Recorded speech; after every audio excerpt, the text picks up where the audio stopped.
만약에 말이죠, 정부가 24시간 잠들지 않는다면 어떨까요?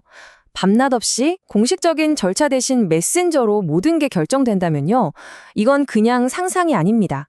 지금 실제로 벌어지고 있는 아주 거대한 실험이죠. 국가 운영의 규칙을 새로 쓰려는 이 시고, 지금부터 한번 제대로 파헤쳐 보겠습니다. 이 한 문장, 이게 바로 이 실험의 중심에 있는 사람들의 현실을 그대로 보여주는 말입니다. 국가 최고 결정권자들에게 밤과 낮의 경계가 사라진다? 이게 과연 혁신의 시작일까요? 아니면 번아웃의 서막일까요? 자, 그럼 이 모든 일이 벌어지는 회의실은 대체 어떤 모습일까요? 놀랍게도 그곳은 무슨 거대한 회의 테이블이나 결제 서류가 잔뜩 쌓인 그런 공간이 아닙니다.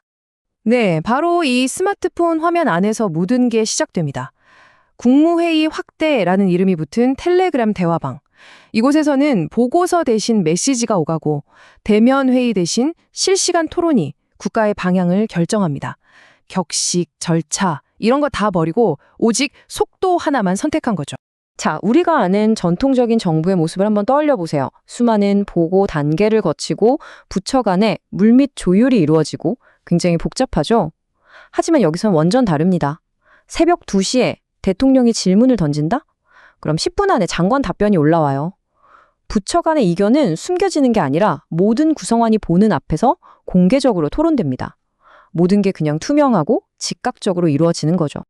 아니, 근데 왜 이렇게까지 급진적인 방식을 써야만 했을까요?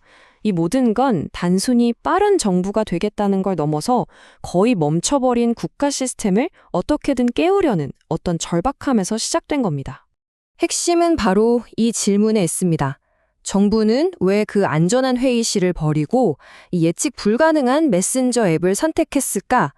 그 답은 수십 년간 해결하지 못한 거대한 문제, 바로 관료주의의 아주 깊은 병폐에 있습니다. 바로 이 안전한 무책임이라는 좀 역설적인 문화 때문입니다. 예를 들어볼까요? 새로운 길을 만들다가 사고가 나면 비난받지만 아예 아무 길도 안 만들면 최소한 비난은 피할 수 있다. 이런 생각인 거죠. 결국 아무도 안 움직이는 거대한 관성. 이 실험은 바로 그 관성을 그냥 깨부수기 위한 일종의 충격요법인 셈이죠. 목표는 아주 명확해요. 서류 더미 뒤에 숨는 관료주의, 이제 끝내겠다는 겁니다. 대통령의 질문이 공개적으로 딱 던져지고 장관의 답변이 실시간으로 기록되면 검토 중입니다. 이런 말 뒤에 숨을 공간이 그냥 사라지는 거죠. 책임의 소재가 모두의 눈앞에 드러나게 되는 겁니다. 하지만 이런 속도전에는 필연적으로 거대한 충돌이 따를 수밖에 없어요. 이건 단순히 정책 논쟁이 아닙니다. 국가를 대체 무엇으로 볼 것인가에 대한 두 개의 세계관이 정면으로 부딪히는 겁니다. 스타트업이냐 아니면 국가 그 자체냐.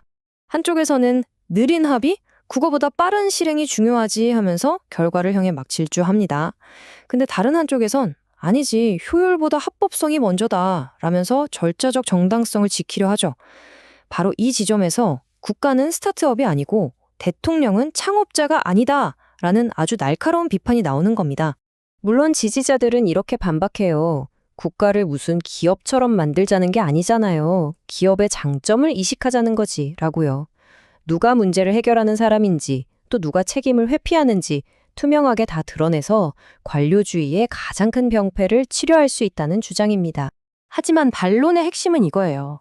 국가는 빨리 달리는 스포츠카가 아니라 모든 승객을 안전하게 태워야 하는 버스와 같다는 거죠. 속도에만 집중하다 보면 신호를 무시하고 안전점검을 건너뛸 위험이 있다는 겁니다. 그 결과는 단순한 실수가 아니라 국가 전체를 위협하는 큰 사고로 이어질 수 있다. 바로 이겁니다. 자, 이렇게 팽팽한 찬반 논쟁에서 잠시 한 발짝 물러나서 좀 더 깊은 곳을 들여다보죠. 속도가 만들어내는 그 문부신 성과 뒤에 숨어있는 보이지 않는 비용은 과연 무엇일까요? 모든 혁신에는 청고서가 따라오기 마련이잖아요. 24시간 깨어있는 정부. 여기서 치러야 할 대가는 과연 뭘까요? 그 비용은 우리가 생각하는 것보다 훨씬 클 수 있습니다. 혁신이 어떻게 위험으로 변하는지 그 과정을 한번 보시죠. 첫째, 모든 게 리더 한 사람에게 집중되면서 시스템 자체가 굉장히 취약해집니다. 둘째, 이 24시간의 압박감은 가장 헌신적으로 일하던 공직자들부터 서서히 무너뜨리죠. 그리고 마침내 모든 논의가 공식 기록 없이 사라지면서 성공은 리더의 것이 되지만 실패의 책임은 아무도 지지 않는 그런 책임의 공백 상태가 만들어지는 겁니다. 메신저에서 아무리 훌륭한 결정이 내려져도요, 그게 공식적인 기록으로 또 결제 체계로 남지 않으면 결국 아무도 책임지지 않게 됩니다. 효율이라는 말이 행정이라는 말을 잠식하는 순간 혁신은 그냥 책임 없는 속도로 전락할 위험에 처하는 거죠. 자, 이 이야기는 단지 한 국가의 실험으로 끝나지 않습니다.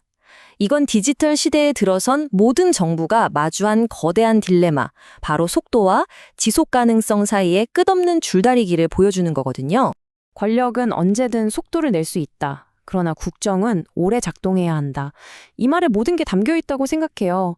단기적인 성과를 위해 질주하는 것과 수십 년을 버틸 튼튼한 시스템을 만드는 건 전혀 다른 문제라는 거죠. 맞습니다. 진짜 시험은 이제부터인 거죠.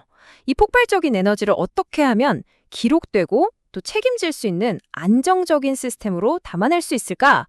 결국 이 실험의 성공 여부는 얼마나 빨랐는가가 아니라 그 속도를 어떻게 제도화했는가에 의해서 평가받게 될 겁니다.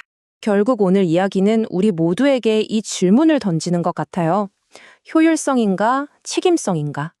우리는 정말 이 둘 중에서 하나를 선택해야만 할까요?